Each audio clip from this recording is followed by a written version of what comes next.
Welcome back to Designing Your Future Self. I want to start today by asking you something personal. How do you talk to yourself when you make a mistake? When a presentation doesn't land the way you had hoped? When you don't get the promotion? When you say something in a meeting and immediately wish that you hadn't? When you fall short of a goal you set for yourself? What does that internal voice say?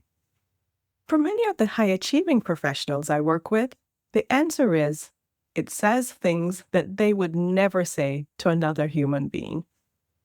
Things that are harsh, dismissive, and deeply unkind. Today we're talking about that voice, where it comes from, what it's costing you, and how to transform it from your harshest critic into your most powerful ally. Let's get into it. Welcome to the Designing Your Future Self podcast with Andrea C. McLean.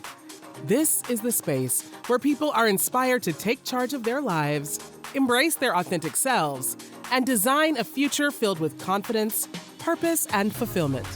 Hosted by board-certified life, career, and executive coach, Andrea C. McLean, each episode is packed with empowering strategies and practical tools to help you unlock your potential and create the life you've always envisioned. So, get ready to explore new possibilities, overcome obstacles, and step boldly into the future you deserve. Your journey starts now.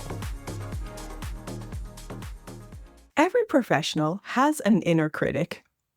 It's that internal voice that evaluates, judges, and often condemns your performance, your decisions, and your worth.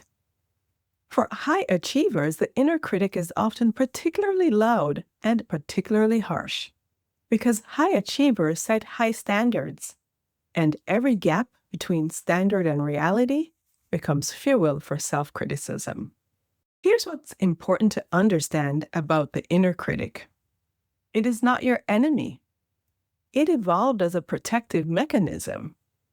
Its original job was to help you learn from mistakes, avoid social rejection, and maintain your standing in your community. The problem is that most inner critics dramatically overshoot their brief. Instead of offering useful feedback, that approach didn't work. Here's what you might try differently. They deliver verdicts. You're not good enough. You don't belong here. Who do you think you are? Feedback is useful. Verdicts are destructive. And here's what decades of research by Dr. Kristin Neff and others on self-compassion have consistently shown. Self-criticism does not make you perform better. It makes you perform worse.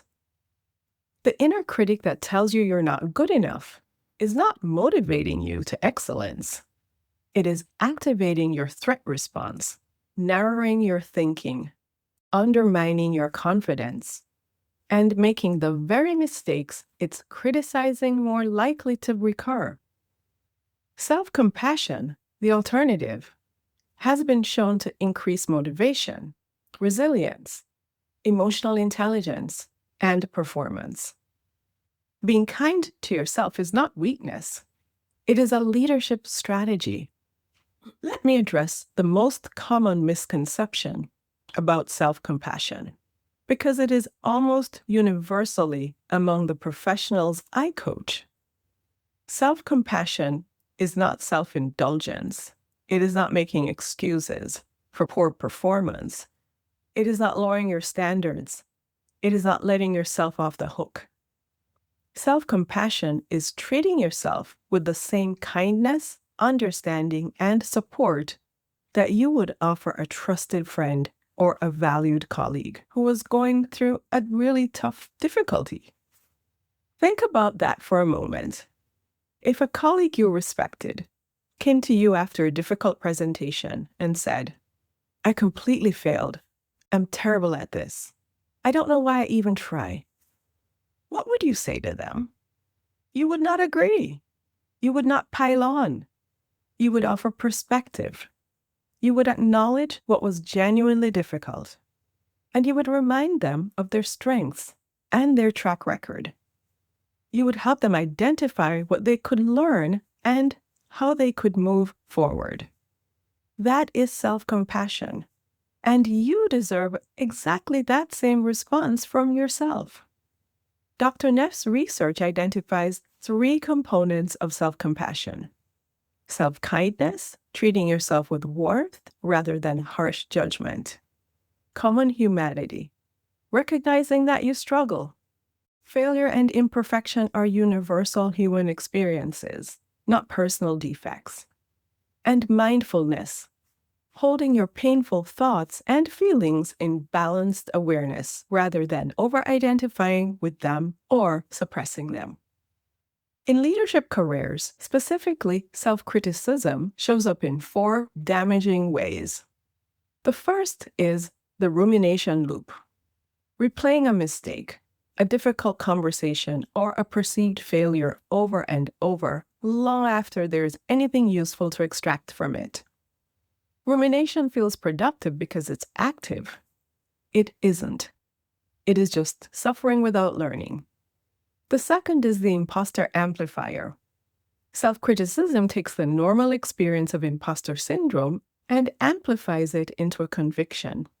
I knew I wasn't good enough. Now everyone can see it. Self-compassion interrupts this amplification and restores perspective. The third is the risk suppressor.